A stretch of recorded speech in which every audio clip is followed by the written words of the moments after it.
want to talk about Whoopi Goldberg because I got so many texts this week because she attacked me the week before. Sure. So everybody was like, oh, Bill, I get you're enjoying the karma. First of all, I'm going to talk about this at the end of my show next week, teaser.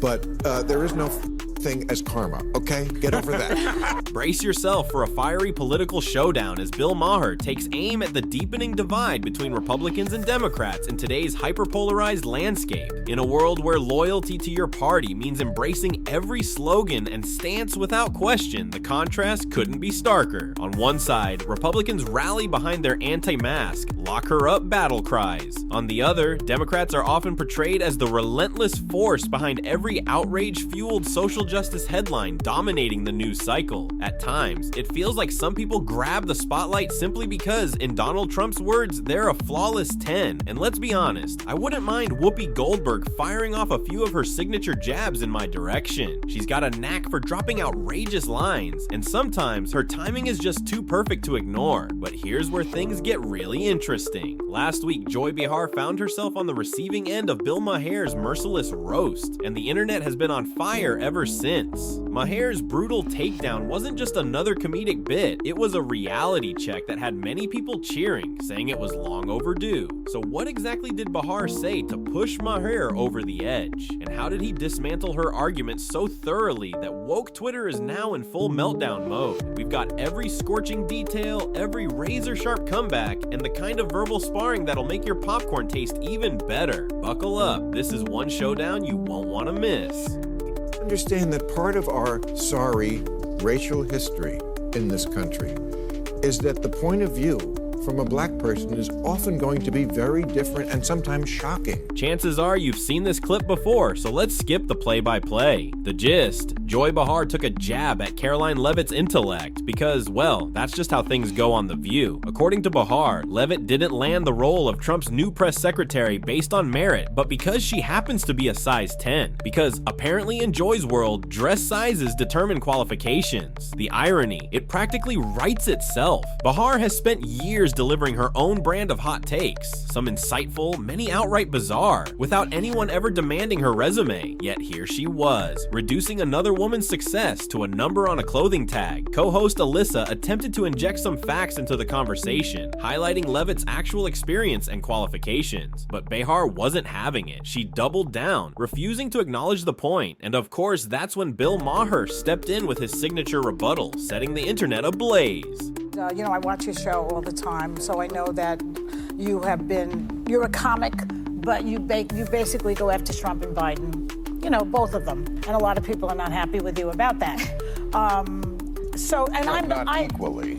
Well, not equally, because you know that Trump is more dangerous. Of course. I mean, I don't think anybody was more out front on that danger than I was. Say what you will about Bill Maher, but you can't deny his brutal honesty. He never sugarcoats his opinions, and when it comes to The View, he sees the problem right in its name. According to him, it's not a space for diverse perspectives. It's an echo chamber where one narrative reigns supreme, and anything outside that bubble is either dismissed or outright ridiculed. And at the center of this ideological stronghold, Joy Behar. She's not just a dominant voice on the panel, she's the gatekeeper of acceptable discourse. Even within their carefully curated lineup, dissent isn't just debated, it's treated as an inconvenience. Case in point, Alyssa Farah Griffin dared to offer a different take on Caroline Litt's appointment as press secretary, and Behar wasn't having it because in Joy's world, disagreement isn't just wrong, it's borderline blasphemy. I was talking about how he was never going to give up power long ago when everybody was laughing at me and said, you smoke too much pot. And I said, I smoke just the right amount of pot because plainly, I was using the term slow-moving coup before he was elected the first time. That's right. I said, this guy is never going to concede power. It's impossible to imagine him going, oh, I lost. Bill Maher isn't just throwing jabs at Joy Behar. He's delivering a full-scale takedown of the entire Democratic Party. And let's be real, he's not missing the mark. Imagine if Caroline Litt had been appointed by a Democratic administration. Behar would be front and center, showering her with praise, calling her a symbol of progress, a beacon of intelligence, and a voice for the future of America. She'd probably craft a dramatic monologue about Litt's brilliance, poise, and eloquence. But because Litt got the role under Trump, suddenly all that admiration disappears. Instead, the focus focus shifts to her appearance, because apparently that's the level of discourse we can expect from The View. And here's the irony: if anyone else reduced a woman's accomplishments to something as superficial as her dress size, Bahar would be leading the outrage, demanding accountability, and calling for an apology tour. Yet when it's her own camp engaging in that same behavior, silence. Joy Bahar's blatant double standard hasn't gone unnoticed. Bill Maher called it out without hesitation, and he's not alone. Greg Gutfeld has also taken aim at her performative outrage, exposing the hypocrisy for exactly what it is. At the end of the day, this isn't just about one comment, it's about the bigger picture. When principles only apply selectively, do they really mean anything at all? About saying anything against Biden, because I feel, not that I have so much power, and you have some more than I do, obviously, but I don't know about that. Are you afraid that you might, influence the people who are on the fence? I think you lose all credibility. Greg Gutfeld didn't hold back in his scathing critique. He called it exactly as it is. Joy Bahar has reduced Caroline Leavitt's success to nothing more than her looks, as if suggesting that no woman can truly rise on merit unless she aligns with the Democratic Party. Let's be real, if someone on the right had made a similar remark about a progressive woman, Bahar would have been the first to erupt in outrage, demanding accountability and cancellation. But here's where things get even more revealing. The same DEI advocates who claim to champion equality and fairness suddenly go silent when one of their own reduces a woman's achievements to her appearance. Where's the outrage now? Meanwhile, Leavitt isn't just making headlines, she's proving her competence in the White House press room, confidently handling tough questions and demonstrating that she belongs at the table. Instead of acknowledging her skills, Bahar resorts to cheap insults. Could this be jealousy at play? Gutfeld seems to think so. He even jokes that Bahar is 1.5 light years away from a perfect score, which according to him might explain why she went after Leavitt in the first place. But whether it's envy, partisanship, or just classic hypocrisy, one thing's for sure: this controversy isn't dying down anytime soon. My bond with my audience has always been I don't pull a punch. Yeah. My bond with my audience is you're not going to like everything I say, but I'm saying what I really think is true. Right. That's.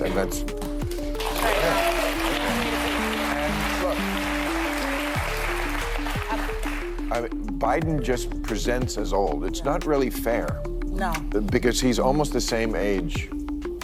Trump is almost the same age as him. I know. A new report has just confirmed what many suspected. Joy Bahar might be seething with envy. While Caroline Leavitt is making waves on the national stage, working alongside one of the world's most powerful leaders, Bahar is still stuck bickering with her co-hosts on daytime television. In Bahar's eyes, Leavitt is just an inexperienced newcomer who hasn't earned her success, because apparently experience only matters when it aligns with her political views. But here's what Bahar conveniently ignores. It's not about age, it's about intelligence, capability, and, dare we say, competence. And Leavitt checks every box. Maybe that's the real reason behind Bahar's resentment. Let's be real. If Leavitt were a 25-year-old liberal, Bahar would be celebrating her as a trailblazing inspiration for young women. Instead, because Leavitt dares to think for herself, she's dismissed as nothing more than a pretty face. The irony? Bahar's own resume wouldn't even land her a receptionist gig at the White House, let alone a position leading press briefings. And if you think we're exaggerating, just listen to Joy Bahar herself. She's gone as far as labeling people sexist simply for not finding Kamala Harris's signature laugh charming. Yes, you heard that right. Disliking the vice president's high-pitched cackle is now, according to Bahar, a form of misogyny. What do you think? Is this another case of media bias, or is Bahar just bitter that someone younger, smarter, and more capable is getting the spotlight? Drop your thoughts below. Trump doesn't present that way. You look at somebody right away, you can kind of just sum them up. I mean, we are not young, but we don't present as old. Yeah. Biden does. I saw him yesterday making that speech. Yeah. I mean, I'm sorry, he's cadaver-like. But his brain is good. He's still great. Well, here's what I said. Like, when I came back after the strike in September, I said, he should get out. I mean, a conservative once said to me, what you guys in the liberal side of it don't get about Donald Trump is we don't like him either. Yeah. It's just that in this country, it's binary. I mean, gender may not be binary, but politics is. You only get two choices. And the stuff that they are afraid of, they see Donald Trump as a bulwark against. They buried the Hunter Biden story before the election because they were like, we can't risk having the election thrown to Trump. We'll tell them after the election. Obama had her over to the White House, like in 2013, to hint, hey, Spend more time with the grandkids. That would not be a good idea, Ruth. And she didn't take the hint, and she was not in good health, and she stayed too long, and she ruined her legacy and got the Supreme Court now to be a pretty right-wing organization. Said Biden shouldn't do that, but you know, ego. He's Dracula. He has crossed oceans of time to be here, and he's not going to give it up now.